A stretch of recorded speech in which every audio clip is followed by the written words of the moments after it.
Hi, welcome to Business Talk, brought to you by the Sharonville Chamber of Commerce. My name is Britt Scarce. I'm with Emory Federal Credit Union, and I'm your host. Today here in studio, we are joined by Karl Ulrich and Pandy Pridemore.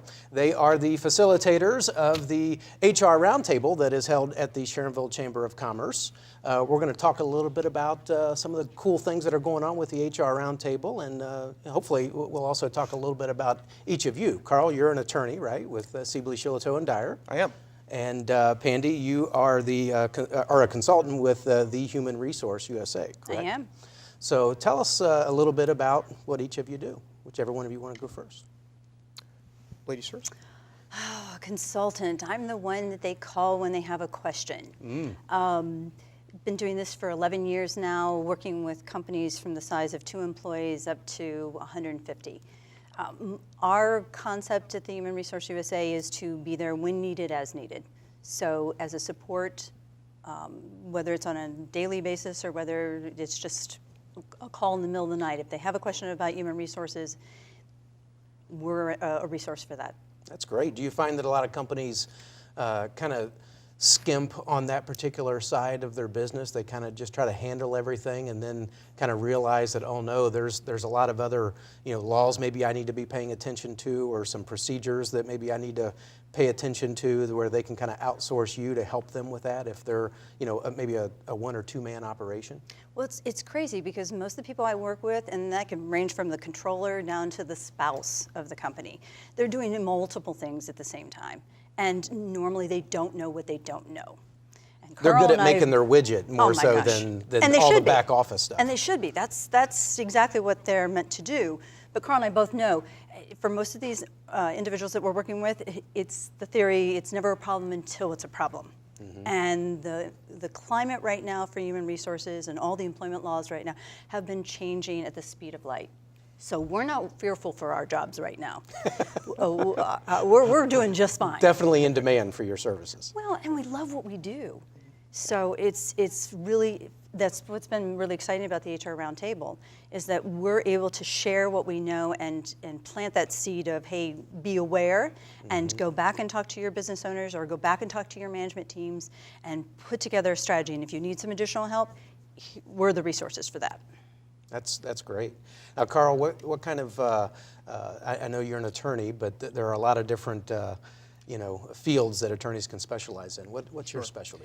Well, I'm a labor and employment law specialist, so I do work with management clients and advise and counsel them on labor and employment matters generally. And I'm part of a larger firm with offices in Dayton and Westchester, and we're sort of a general business law firm. We provide wide range of services for business and business people. Okay, that's great. So, yeah, this kind of this area of expertise, as I work with small businesses also in what I do on a daily basis, that's one of the biggest areas that I see that they really have skimped on, or like you said, they don't know what they don't know, and by the time they figure out that, oh wow, I should have had an attorney to help me set this up properly, or I had to fire someone, and did I follow the law? Can I get sued now because I didn't follow the proper best practices or follow the law?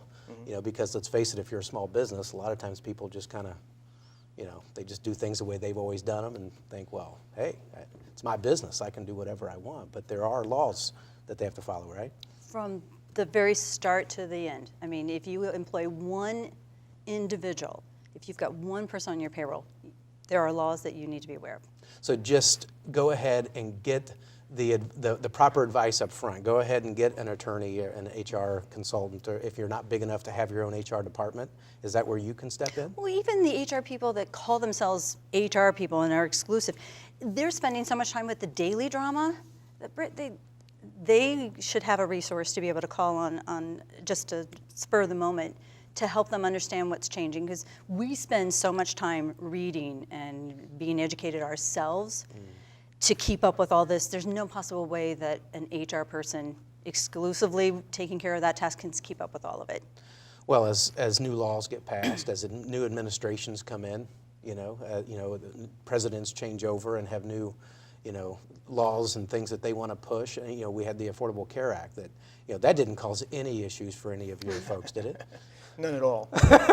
No.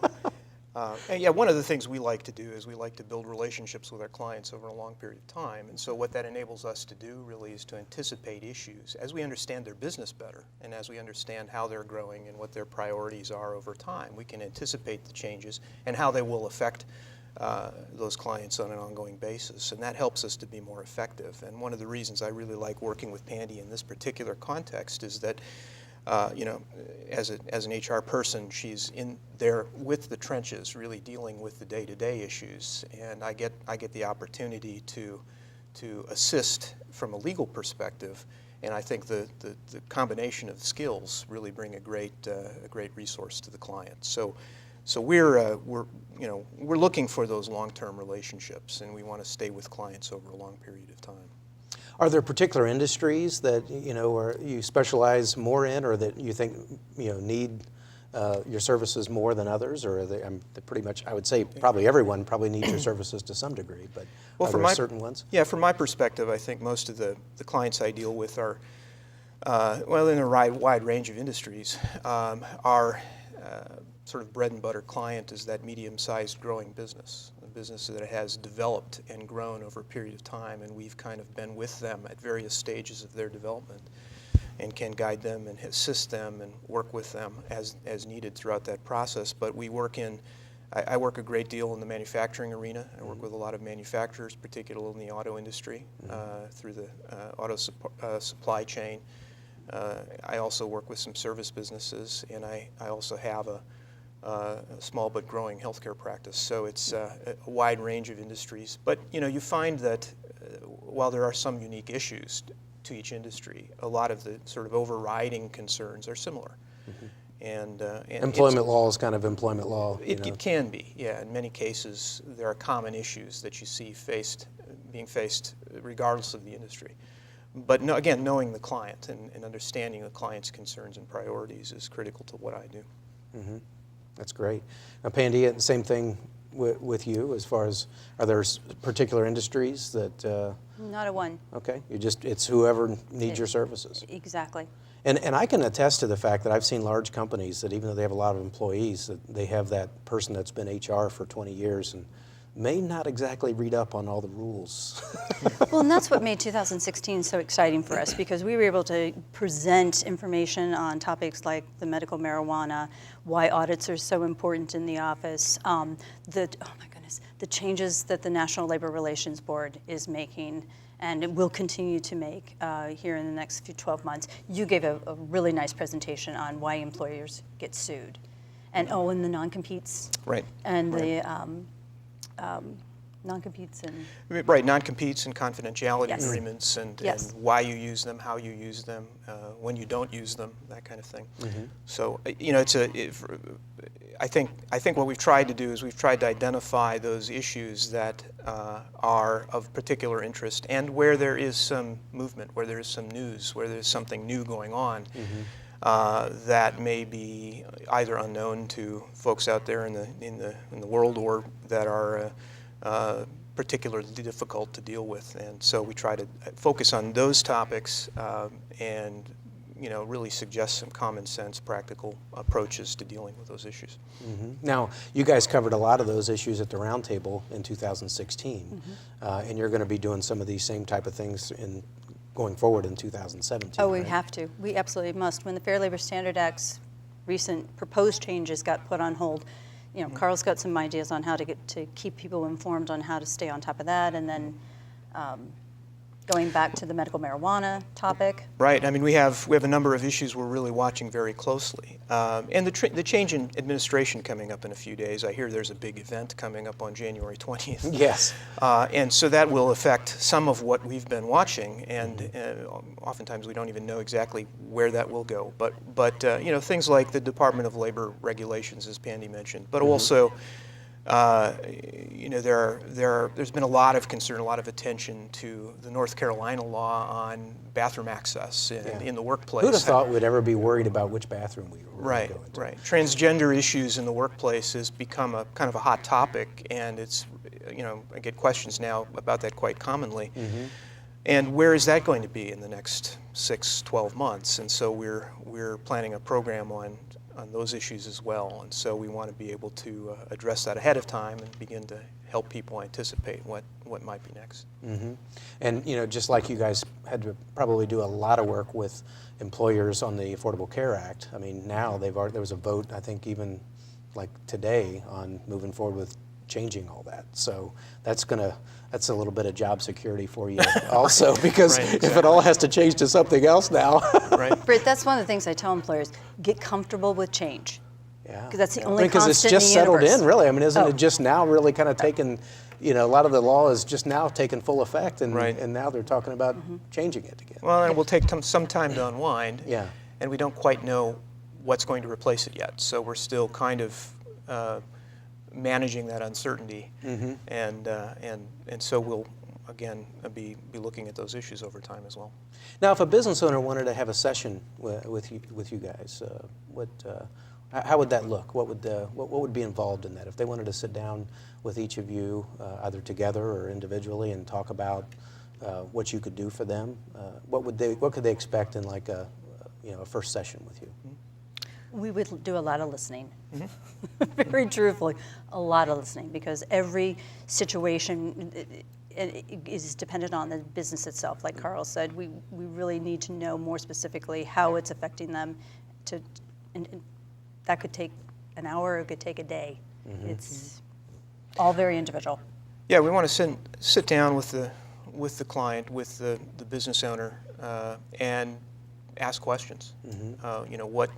Tell us about your business. What are your concerns? What are the biggest issues that you face? What's that one problem that keeps you up at night?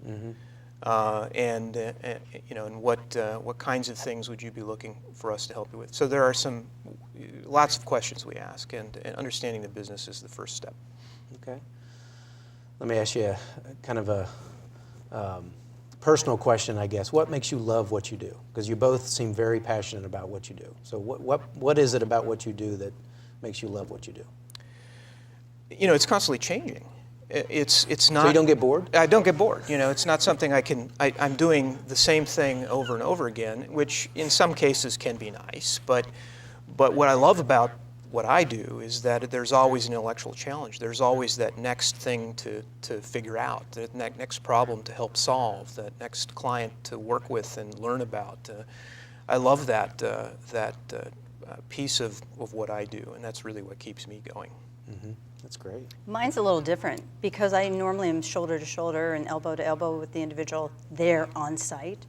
It's that light bulb effect, when I realize that when I'm showing them and when I'm exposing them to, it's clicking and they're able to see how it will make business easier, or how it's going to eliminate some trauma for them. And then I get the phone call and they go, this is what I'd like to do. They're not asking me, what should I do? They're saying, okay, this is what I'm thinking, and being able to say, now you've got it.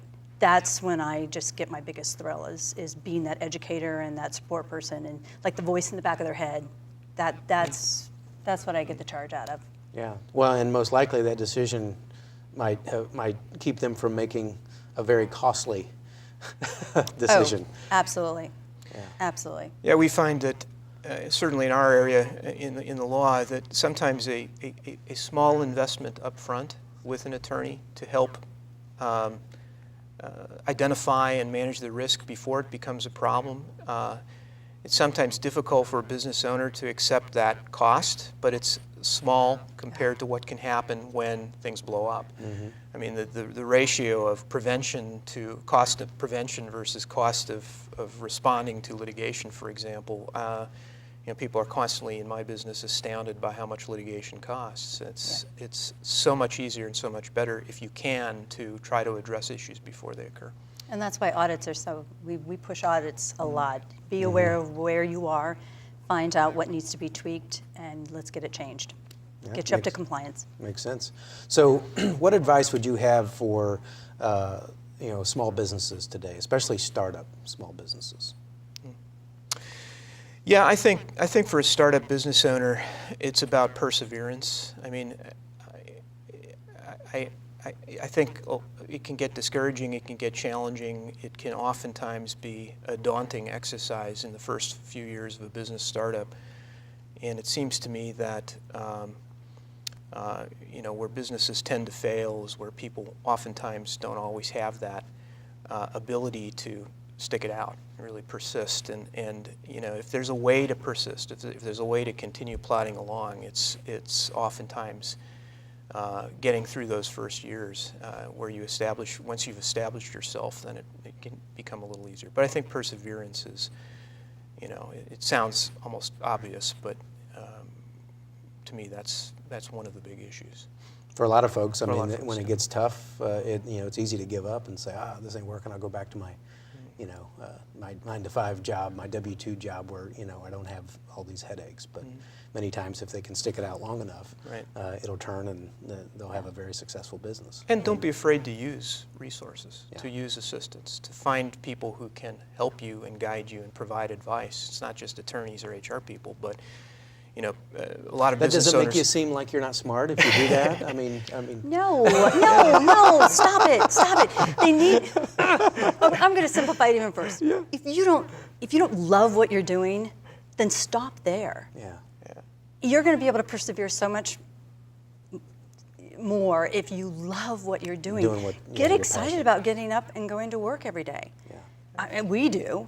So maybe it's been easier for us to kind of slide through some of our bumps and bruises because of it, and it would be for anybody else. You're spending a bunch of money. You're putting other lives in jeopardy if you're employing them and asking them to believe in something that you don't even believe in. Yeah. So love what you do, and then the rest of it kind of slides through a little bit easier. That's great. Great advice. Great advice for small businesses. And going forward with the roundtable, how's that going to look? Well, Britt, we're very excited. We are actually going to bring this roadshow to all the members of the Sharonville Chamber on a monthly basis in this format. That's fantastic. Let them sit there in front of their computer, let them stay at home in their pajamas, but they're going to have the information on demand, and they're going to be able to keep up with the different topics and the different changes, and we'll do our best to help them out. And then if they have questions, they'll always have access to us. That's great. They'll always be able to follow up after watching the presentation and say, Karl, what did you really mean? Or what should I do with this? Or I think I'm in trouble. That's fantastic. That's fantastic. Well, our guests have been Karl Ulrich and Pandy Pridemore. They've been talking about HR, the HR Roundtable, and how we're going to be continuing that going forward. We look forward to all the new topics in 2017 and all the great advice that you'll be giving and providing. Till next time, I'm Britt Scarce, your host of Business Talk.